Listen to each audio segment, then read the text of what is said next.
bekerja sama dengan MKTV.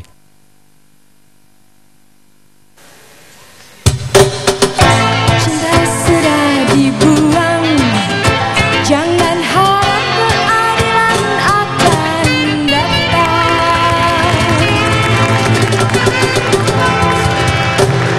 Begitu banyak poin-poin tadi yang disampaikan oleh narasumber kita malam hari ini tentang bagaimana memperbaiki pemilu kada ke depan. Pak Gamawan tadi juga sudah memberikan poin-poin pentingnya, Pak Ganjar Pranowo juga memberikan poin, begitu juga Pak Eko tadi. Yang menarik dari sini tadi ada pemilu serentak yang diusulkan Pak Ganjar. Tapi saya ingin tanya dulu ke Pak Mahfud MD. Kira-kira Pak Mahfud punya solving problem apa dari poin-poin lain yang di luar yang telah disebutkan tadi? Kira-kira apa Pak poin yang penting, paling real mungkin ya, tentang pemilu kada ini? Tentang pemilu kada ya. Karena Pak Mahfud kan yang juga mengadili sengketa-sengketa pemilu kada. Jadi tahu persis titik-titik mana yang menjadi celah, titik-titik mana yang selalu menjadi disengketakan gitu. Kalau problem solving, saya kira sebagai hakim saya tidak boleh memberi masukan terhadap satu pemikiran yang akan dijadikan isi undang-undang. Karena nanti bisa saja undang-undang itu diajukan pengujian lagi ke MK. Padahal saya sudah memberi masukan, itu tidak boleh. Tetapi saya beri gambaran pengalaman saja bahwa pemilu kada itu ya ada korupsi baik pemilihan langsung maupun tidak langsung. Cuma saya lihat kalau pemilu lewat DPRD itu korupsinya lebih terbatas pada orang-orang tertentu. Taruhlah 45 anggota DPRD, dia beli 23 orang, yang korupsi yaitu 23 orang. Tapi pemilu kada yang sekarang berdasar pengalaman di sidang-sidang itu merusak mental masyarakat. Semuanya serba minta uang. Bahkan pembelahan sosial. Itu terjadi. Satu pesantren, satu keluarga, satu dukung ini, satu ini. Pemilunya udah 4 tahun lalu, sekarang masih pecah. Tidak mau rukun. Suami istri bercerai karena yang satu dukung ponaannya, yang satu dukung pamannya. Itu muncul di sidang-sidang di Mahkamah Konstitusi. Sehingga saya berpikir apa memang tidak dipikir ulang. Ini dari pengalaman. Cuma apapun silakan. Nanti isinya kita tidak boleh memberi. Bukan wewenang dari hakim konstitusi ya, karena nanti kalau diajukan ke sini ya jadi bias begitu ya. Mengenai pemilu serentak Pak Gamawan, bagaimana pendapat Anda? Kemarin sudah kita mulai di beberapa daerah. Di Sumatera Barat misalnya 13 daerah kita lakukan serentak. Cuma ada pemikiran sekarang kan diserentakkan misalnya di tengah-tengah pemilihan presiden itu semua pemilihan kepala daerah serentak gitu. Itu ada pemikiran, tapi mesti ada kita atur siklusnya karena bisa-bisa orang menjadi tidak cukup 5 tahun nanti. Ya, yang berjalan sekarang gitu. Nah, itu sudah kita diskusikan juga dengan DPR. Yang kedua, serentak itu bisa 2 kali. Ya, 2 kali di tengah gitu. Yang ketiga juga disamakan dengan pemilihan umum biasa gitu. Nah, ini juga sama dengan presiden gitu, satu serentak. Jadi ini sedang kita lakukan kajian. Banyak sekali ranah yang sedang kita lakukan diskusi sekarang dengan para pakar dan pengamat lainnya.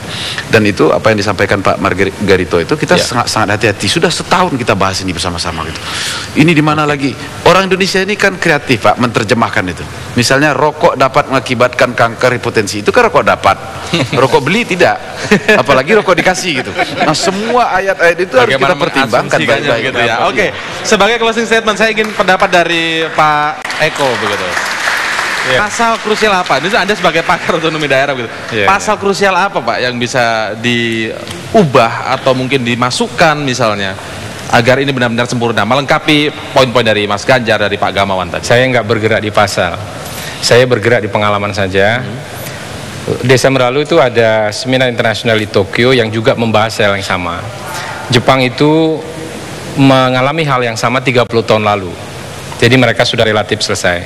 Tapi negara-negara lain, Filipina, Thailand, Korea Selatan, itu punya problem yang sama seperti di Indonesia. Nah, jadi kalau saya beranjak dari ini lalu beranjak dari penelitian-penelitian yang lain, sebenarnya harus kita perkuat adalah civic education-nya. Pembelajaran politik kepada masyarakat supaya mereka tidak menerima atau memilih sesuatu karena diberikan sesuatu gitu loh. Ini kan proses yang lama ya. Dan yang kedua menurut saya adalah memperkuat fungsi kontrol DPRD kalau tidak fungsi kontrol masyarakat, karena sekarang tuh kepala daerah cenderung uncontrol, tidak ada yang melakukan kontrol karena pemerintah pusat ternyata tidak terlalu efektif melakukan fungsi pengawasan saat ini dengan aturan yang ada. Dengan aturan yang ada. Nah ini, jadi ini mesti kita perbaiki. Tapi saya pikir kita sudah memilih jalan ini karena dalam otonomi kan ada dua tujuan, ada efisiensi pemerintahan, ada lokal demokrasi. Kita sudah memilih lokal demokrasi sebagai tujuan otonomi daerah. Dan kalau kita konsisten di sana, mari kita perbaiki infrastrukturnya. Oke, kita beri tepuk tangan terlebih dahulu pada penjelasan narasumber ini. Saya ingin tanya dulu ke Mbak Alia. Ini kalau lihat dari penjelasan poin-poin, kira-kira pemilu kada kita ini, kalau ini benar-benar dijalankan poin-poinnya dan direvisikan ke dalam undang-undang, akan optimis tidak ini akan menjadi pemilu kada yang baik ke depan? Artinya mewakili hak asasi manusia untuk dipilih dan memilih, tapi juga tidak berbiaya banyak yang mencederai demokrasi itu sendiri. Kalau kata orang Sunda, Pak Baliet ya. Kayaknya ya mungkin dilihat lagi dulu lah perkembangnya bagaimana dengan pemilu kada yang dipilih secara langsung ini gitu. Tapi kalau saya sih pada prinsipnya optimis, tapi kalau istilahnya mudaratnya lebih banyak gitu, kenapa enggak gitu untuk mereview lagi. Terima kasih, kita berikan tepuk tangan untuk Anda semua. Terima kasih untuk juga narasumber yang telah hadir pada malam hari ini, Pak Gamawan, Pak Mahfud, Pak Eko, dan juga Mas Ganjar. Terima kasih, selamat malam. Dan pemirsa, itulah akhir jumpa kita dalam Suara Anda, Suara Konstitusi malam hari ini. Atas nama seluruh kerabat kerja yang bertugas, saya Indra Maulana mengucapkan terima kasih, selamat malam, sampai jumpa.